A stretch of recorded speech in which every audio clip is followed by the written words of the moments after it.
Diablo was a game that almost didn't happen.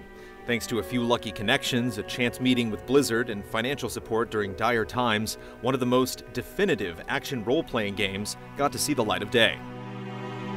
Diablo 2 had an equally difficult struggle, but one that was much different in nature. Blizzard North had all of the resources it needed after the original game's success, but now they had to fight against expectations. How could they follow up one of the most influential PC games of all time?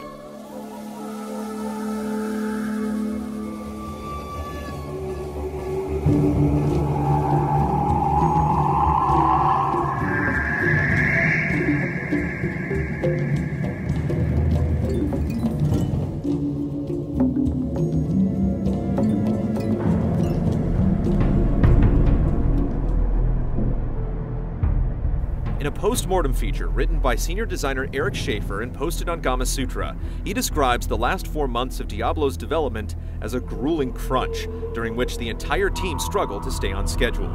Diablo was the biggest project Blizzard North had ever worked on, and they somehow managed to implement online multiplayer mere months before the game shipped. Needless to say, Blizzard North wasn't thinking about a sequel when Diablo released on December 31st, 1996. All anyone wanted was a break. And that was exactly what they got. 3 months of freedom from demons, swords, and sorcery. After the break, a renewed Blizzard North got together to discuss their next project. Surprisingly, it didn't have to be more Diablo. Blizzard North could work on whatever they wanted, but regardless of the new ideas the studio came up with, none of it stuck. Eventually, the Lord of Terror started slipping into each and every design discussion. Despite having the liberty to make something else, they were most excited about perfecting their former dream project, and work on Diablo 2 began.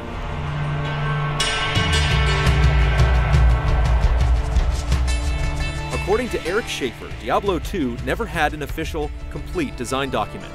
Blizzard North started with nothing but a rough idea and compiled criticisms from reviewers and fans.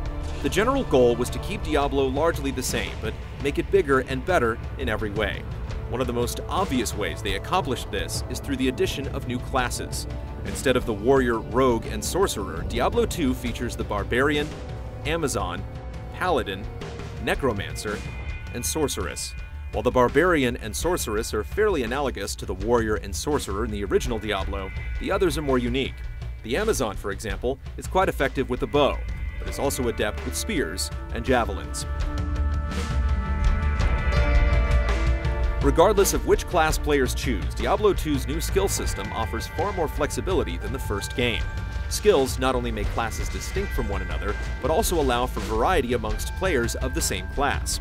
Each class has 3 different specializations to choose from, but is never confined to pursuing just one. A necromancer can pick skills that summon monsters like powerful skeleton mages and burly golems, or skills that produce debilitating curses.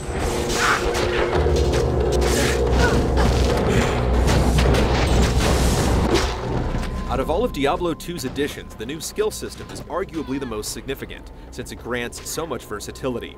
Some builds are more successful in single-player, while others fare better in competitive multiplayer. Diablo 2 certainly isn't the first role-playing game to feature skill trees, but its specific implementation works so well that it's been mimicked by countless other games, including Blizzard's own World of Warcraft.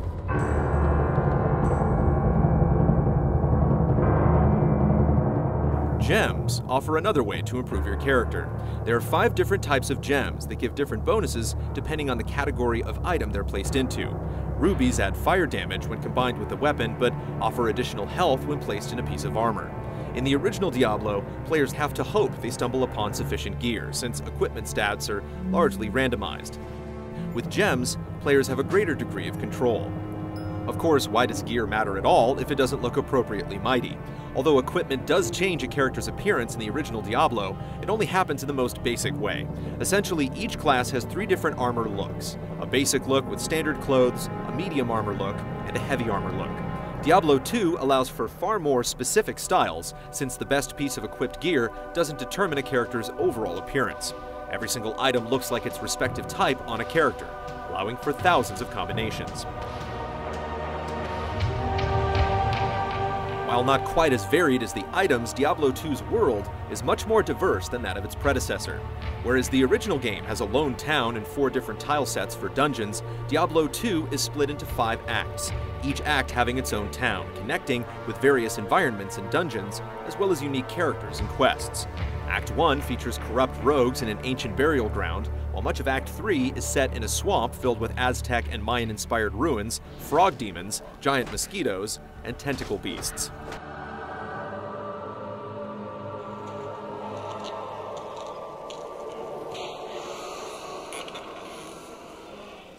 So, Marius, at last I find you.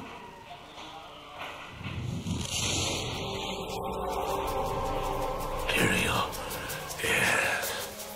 Story was hardly a consideration at all during the development of Diablo.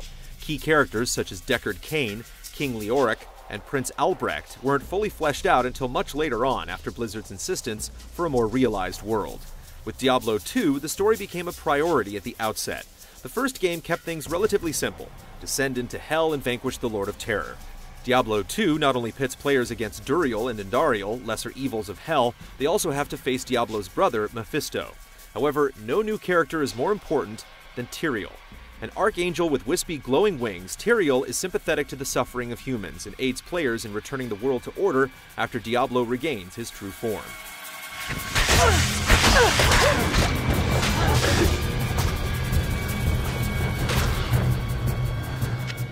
Much like the story and gameplay, online multiplayer received an enormous overhaul in Diablo 2. In the first game, all online characters are stored locally on player hard drives, making them easy to modify. As a result, rampant cheating plagued Diablo not long after its release, with countless players using unstoppable heroes with ridiculously powerful items.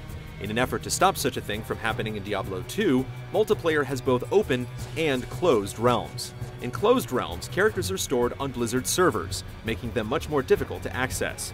Those still wanting to use locally stored adventurers can play on open realms. Even with the severe level of cheating, Diablo 2's multiplayer was a much more significant part of the game than before. Up to 8 players could play simultaneously, double the amount of the first game. Additionally, Diablo 2 skills were designed with online multiplayer in mind, including auras and war cries, which buff the entire party instead of just one player.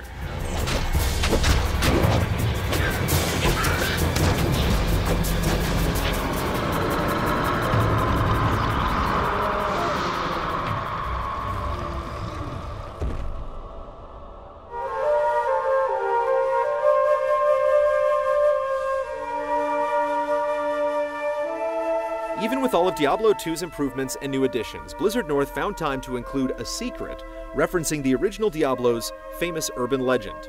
Although the source of the rumor is undocumented, it started circulating sometime after the first game's release, and involves the seemingly innocuous cows in the town of Tristram.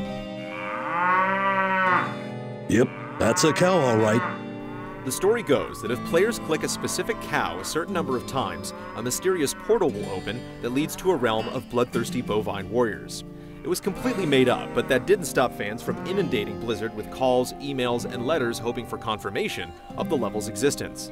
The pestering became so obnoxious that Blizzard even included a single-player cheat in 1998 StarCraft that gives an instant victory if a player inputs the sentence, "There is no cow level."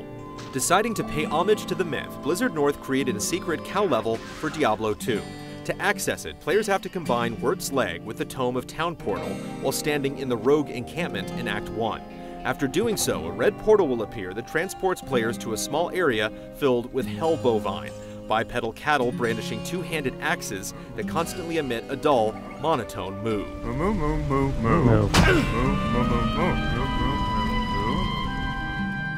It certainly behooves a game to throw in an Easter egg or two, but Blizzard North wanted to avoid another crunch period during Diablo 2's creation. The team assumed that because the basics from the first game had been figured out, they could make a sequel 4 times the size with only 2 times the work, predicting a 2-year development schedule. At the start of production, Blizzard North consisted of 24 employees, but grew to more than 40 as the scope of the project expanded. Development lasted more than 3 years, and according to Eric Schaefer, Blizzard North had essentially produced between 2 and 3 games, later combining them to form the final product. Less than 1% of the code and art from the first game was used in Diablo 2, primarily because the game featured a new graphics engine that allowed for colored lighting and a quasi-3D perspective. Instead of 4 months, the crunch for Diablo 2 lasted an entire year, almost 1/3 of its total development time. All the tireless work paid off when Diablo 2 arrived for PC on June 29, 2000, and appeared on Macintosh July 26th of the same year. It sold more than 1 million copies in the first 2 weeks of release, making it the fastest-selling PC game of its time. Diablo 2 also won numerous awards, including Game of the Year from the Academy of Interactive Arts and Sciences at the 2001 Interactive Achievement Awards.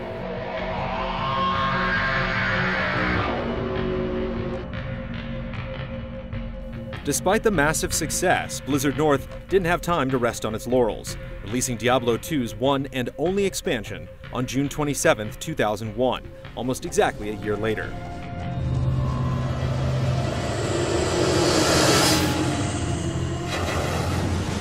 Lord of Destruction features a lengthy new act continuing exactly where the main game left off, tasking players with killing the third and final primeval Baal. 2 new classes, the Assassin and Druid, offer new ways to approach the game. The Assassin functions like a mix between a thief and monk, skilled in martial arts, setting up traps and lockpicking. Druids command the elements with spells like Fissure and Volcano, and can also transform into different beasts, such as a werewolf or the fearsome werebear. Other additions include new items, an expanded stash to store more treasured belongings, and an option to play Diablo 2 at a slightly higher resolution.